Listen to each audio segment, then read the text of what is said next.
Bismillahirrahmanirrahim. Assalamualaikum warahmatullahi wabarakatuh. Alhamdulillah, wassalatu wassalamu ala rasulillah wa ala alihi wa sahbihi wa man wala wa ba'd. Saudara-saudariku, Alhamdulillah kita berjumpa kembali dalam channel YouTube ini yang memang dikhususkan untuk kita bisa berinteraksi dengan ringkas, terkhusus terkait dengan diskusi kita seputar persoalan-persoalan aktual yang mungkin bisa kita diskusikan dan kita share bersama.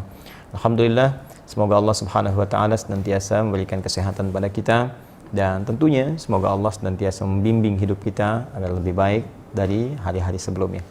Baik, kita akan coba teruskan edisi kali ini untuk melihat apa yang teman-teman tuliskan di laman YouTube kita, yang tentunya saya diberikan informasi oleh teman-teman staff yang kita bisa coba teliti dan mungkin jawab apa yang bisa kita sampaikan. Bismillah. Oh, ini Ustadz, bagaimana cara mengajukan pertanyaan online? Ya, caranya ajukan. Saya sampaikan untuk online ini ada dua media. Yang pertama, Anda bisa masuk ke quantumachyar.com itu ya, yang ada di situ kolom terkait dengan pertanyaan. Anda bisa masukkan ke situ, nanti akan dihimpun oleh adminnya, kurang lebih nanti dijadikan seperti ini. Nah, ini ada ya. Nanti dituliskan seperti ini, nanti ada berapa yang masuk, terus kita rapikan, baru kemudian kita diskusikan.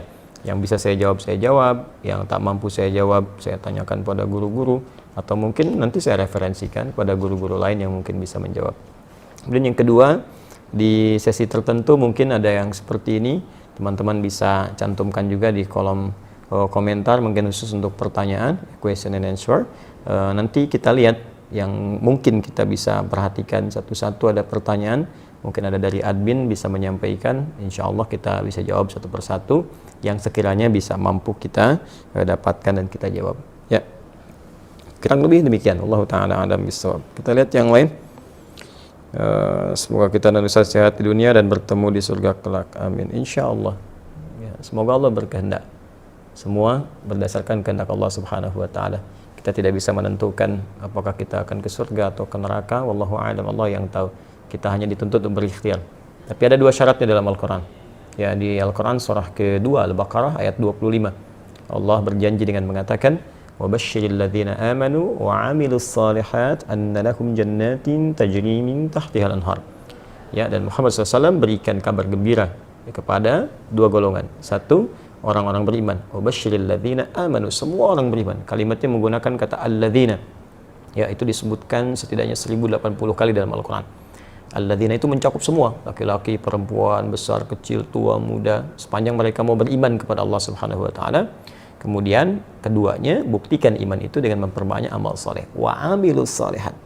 Karena itu kalau teman-teman melihat karakteristik ayat-ayat Al-Qur'an, itu hampir selalu setelah kata amanu itu atau kata-kata iman dengan berbagai derivasinya, yu'minuna, amanu, dan itu setelahnya itu umumnya amal saleh. Ya, misal Quran surah 103 Al-Asr, wal 'asr innal insana lafi khusr illa alladzina amanu wa 'amilus shalihat. Alladzina yu'minuna bil ghaib, iman, wa yuqimuna as-shalah, amal saleh. Wa mimma razaqnahum yunfiqun, amal saleh. Ya ayyuhalladzina amanu, iman, kutiba 'alaikumus shiyam. Ya, itu amal saleh, puasa. Nah, jadi kalau kita berharap Allah memberikan kasih sayangnya untuk bisa memasukkan kita ke surga, maka jadi insan beriman, kemudian jadikan iman kita itu bisa membimbing kita untuk berbuat, mengumpulkan banyak amal saleh. Ya, Al-Quran berikan detail sholat, ya perbanyak, bukan cuma fardunya, ya, tapi tambah sunnahnya. Ya, kalau cuma fardu, anak kecil juga yang belajar fardu juga, tambah dengan sunnahnya. Ya, bahkan ada nanti beberapa hadis-hadis Nabi SAW memberikan keistimewaan-keistimewaan. Ada penghuni surga yang dibuatkan satu rumah di surga karena membiasakan salat sunnah 12 rakaat. Ya, man shalla 12 raka'atan, siapa yang menunaikan salat 12 rakaat fi yaumin wa lailatin, dari mulai pagi sampai dengan malamnya. Ya, arba'an qabla dhuhri, 4 rakaat sebelum zuhur, rakataini ba'da, 2 rakaat setelahnya, rakataini ba'dal maghrib, 2 rakaat setelah maghrib, rakataini ba'dal isya, 2 rakaat setelah isya, rakataini qabla subhi, 2 rakaat sebelum subuh. Jumlahnya 12. Sebelum subuh 2 rakaat, sebelum zuhur 4 rakaat, 6, setelah zuhur 2 rakaat, 8, setelah maghrib 2 rakaat, 10, setelah isya 2 rakaat, 12. Bunyalahu bihinna baitun fil jannah. Maka Allah akan bangunkan baginya satu rumah di surga. Masya Allah. Ya. Nah, jadi Itu ikhtiar kita, usaha kita, perbanyak amal saleh, puasa tambah puasa sunnah, baca Al-Quran dengan baik. Adapun persoalan ke surga atau tidak, Allah yang tentukan. Karena itu dalam setiap kesempatan kita selalu berdoa, bahkan terkadang kami saling mendoakan. Saya mendoakan orang lain mungkin mendoakan kita juga, dan selalu ditutup dengan kalimat insya Allah, jika Allah berkehendak dengan semua itu.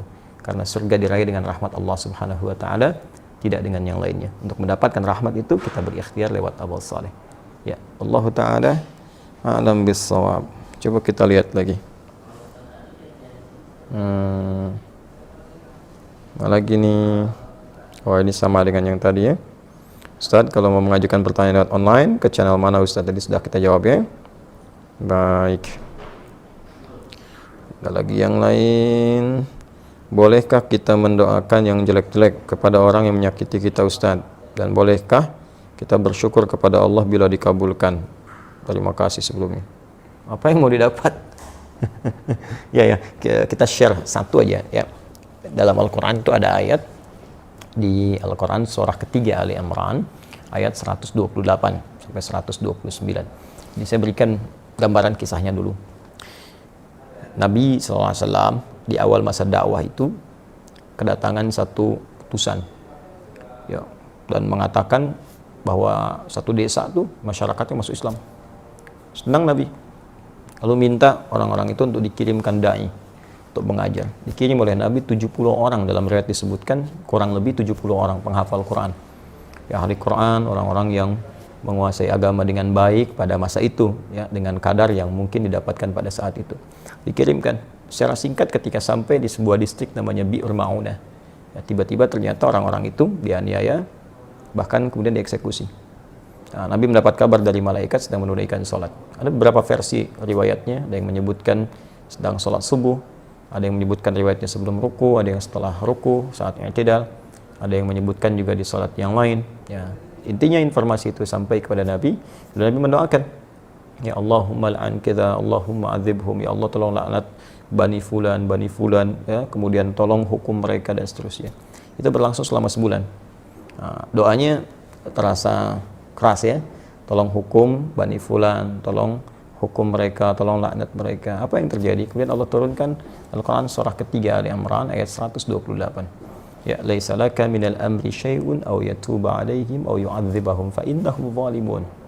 Ya Muhammad sallallahu alaihi wasallam, engkau tidak punya hak ya untuk bisa memutuskan suatu perkara terkait dengan hukuman ataupun memberi petunjuk pada seseorang yang dimaksudkan langsung menanamkan hidayah kepadanya, kecuali itu atas izin Allah Subhanahu wa taala. Nah, namun yang paling indah, Allah ingin memberikan sebuah arahan seperti ini.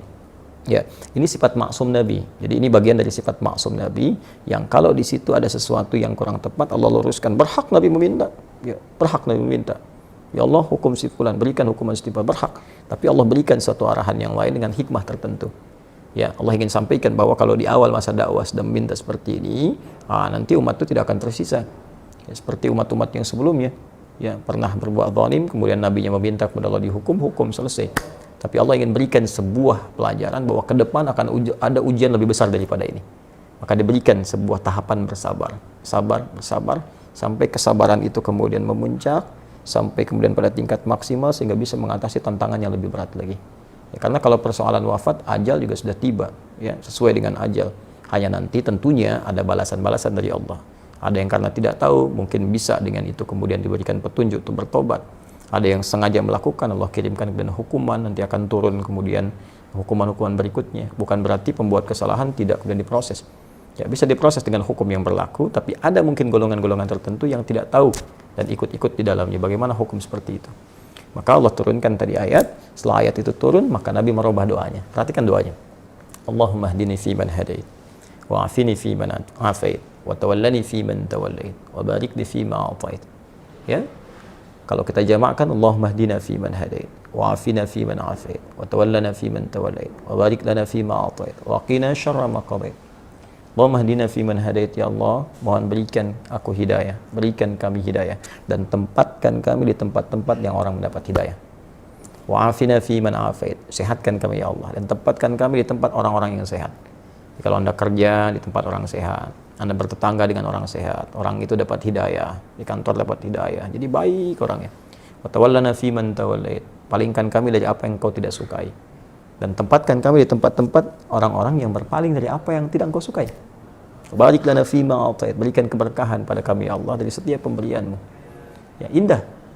Ya, waqina syarra ma qadait, dan jauhkan kami dari segala keburukan ya Allah, segala keburukan yang mungkin kami dapatkan dalam kehidupan. Ya, Engkau telah tetapkan ini buruk, berikan kami kemampuan untuk menghindarinya. Jadi berubahlah ke arah doa-doa itu, jadi baik, jadi baik, jadi baik.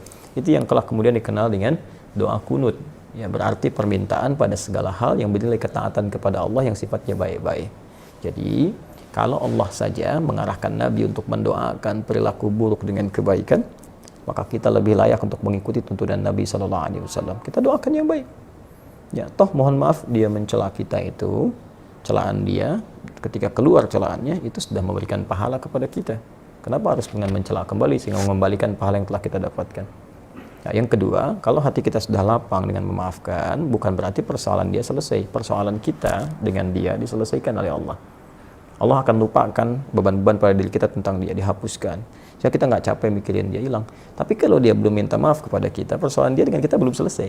Dan dia akan berhadapan dengan Allah di hari kiamat nanti. Jadi nggak ada ruginya, kita dapat pahala. Ya, yang kedua, transferan dari dia tadi, kemudian kita dilupakan oleh Allah tentang perkara dia. Yang ketiga, dia tetap punya urusan dengan Allah sampai dengan hari kiamat. Dan berita baiknya, jika Anda mampu melapangkan hati untuk memaafkan orang lain pada hal yang terkait dengan pribadi Anda dan tidak terkait dengan turunan hukum yang lain. Ya, turunan hukum maksudnya kalau utang, ya, kalau memaafkan itu bukan berarti utangnya lunas. Ya, tetap kita maafkan, misalnya berlaku kelirunya, utangnya tetap kemudian diselesaikan. Kecuali kalau Anda ingin bersedekah. Ya, atau orang misalnya melakukan tindakan kriminal yang dahsyat, kita maafkan.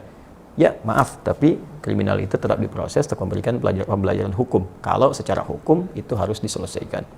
Nah, kalau Anda bisa lapangkan hati seperti ini, maka Allah janjikan di Quran surah ketiga Ali Imran ayat 133 sampai 134. Wasari'u ila magfiratin min rabbikum wa jannatin 'arduha as-samawati wal ardu u'iddat lil muttaqin. Bergegaslah Anda untuk evaluasi diri, minta ampunan sama Allah, dan berharaplah, berusaha untuk mendapatkan satu surga yang luasnya seluas langit dan bumi, disediakan bagi orang takwa. Siapa orang takwa di situ? Amalannya 134. Alladzina yunfiquna fis sarai wad dharra, orang gemar berbagi dalam keadaan lapang ataupun sulit.